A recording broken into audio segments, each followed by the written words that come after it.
Welcome to this project summary of our autonomous system project for our Arduino called X-Tinguish.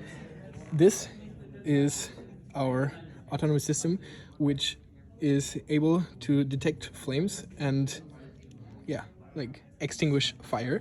I will demonstrate it now. So you turn it on here and then the servo motor starts moving the nozzle of that sprays the water, and if there is a fire, like right now I don't have water in there, or we don't have water in there, so it won't spray water, but you can see if there's fire it will stop and spray water.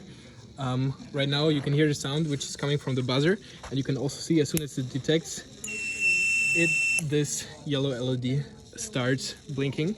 So that's essentially what it does. It moves back and forth, and as soon as it detects fire it stops and it starts spraying water, like right now, because we're here in the middle of the room. We don't have water in there because we don't want it to spray water on the floor.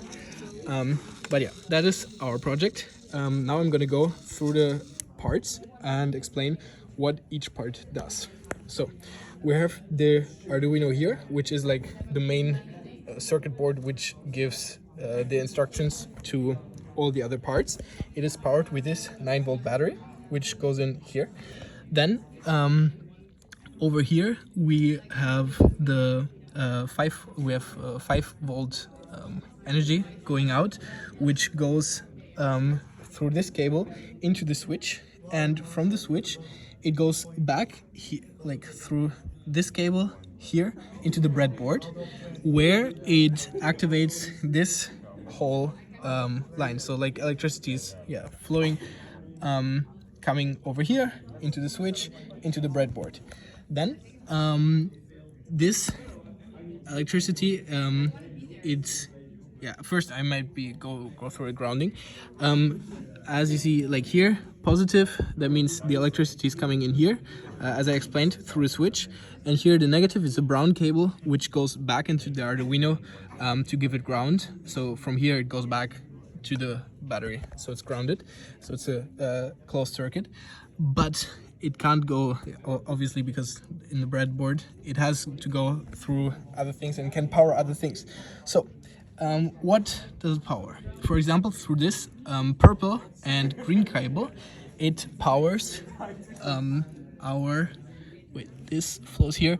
It powers the servo motor down here. It also powers through this blue and brown cable, this blue relay that we have here, and it powers through those two cables, the black and green cables. It powers our infrared sensor that we have mounted on top of the nozzle under the servo motor.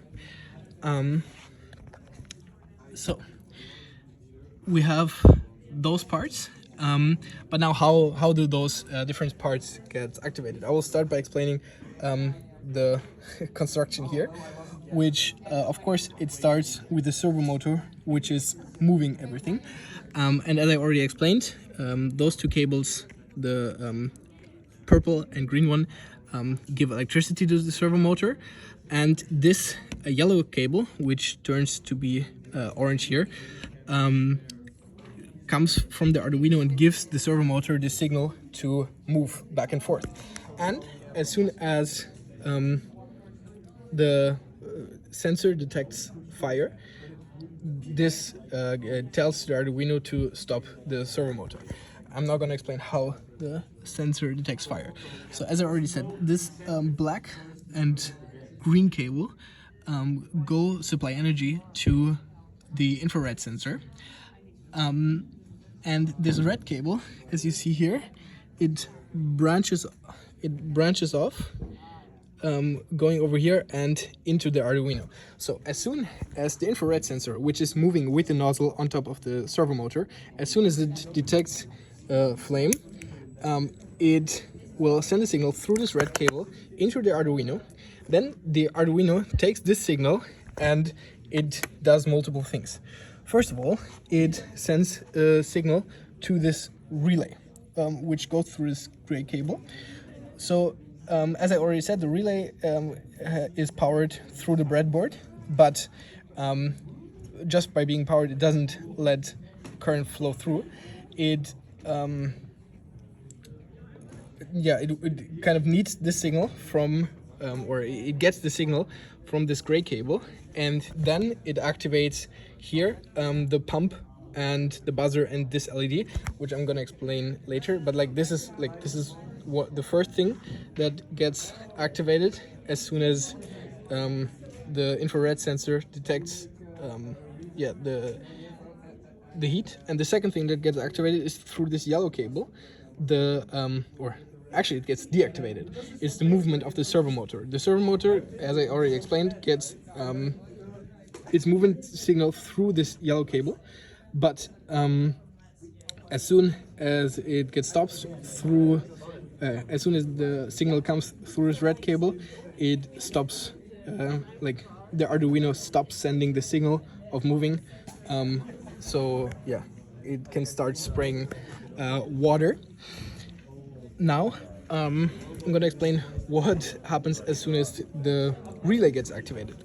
So we implemented the relay because the 5 volts that we got out of this battery into the breadboard is not strong enough to power the pump. So that's why we use the second battery here. And the second battery, it goes through this black cable, which flows here. It goes into the relay.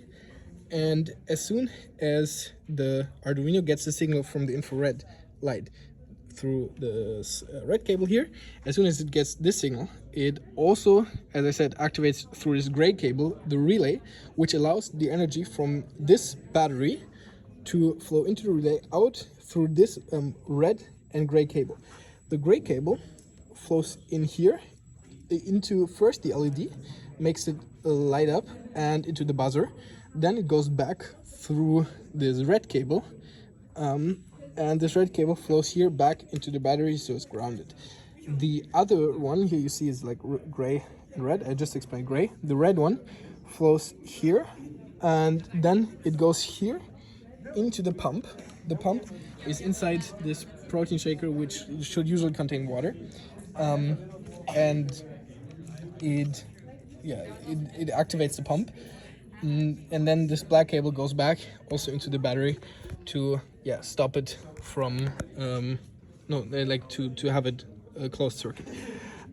So the only thing that I haven't explained now is this blue blinking light.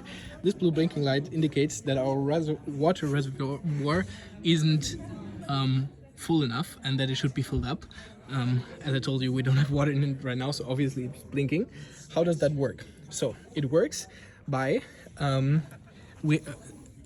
as you see here, inside the water reservoir, there are 2 cables, which as soon as there's enough water in the reservoir, they, because water conducts electricity, they get connected. So they close the circuit. It's like a switch, but with water. They go through those 2 cables. So as you see here, the orange and brown one, which turn yellow and brown here. The brown one here goes into the breadboard, into the ground. So here brown, then here brown, back into Arduino. I already explained that. And the yellow one, it goes here into the Arduino. So the Arduino sees, like it can notice when the circuit is closed, so there's enough water, and when the circuit is not closed. And when it notices that the circuit is not closed, it sends a signal through this blue cable over here to this blue LED, and lets it blink essentially. Those were all the parts of our X-Tinguish fire extinguishing robot. My name is Elias Schlee. This is my team, and I hope you enjoyed this presentation. Yeah.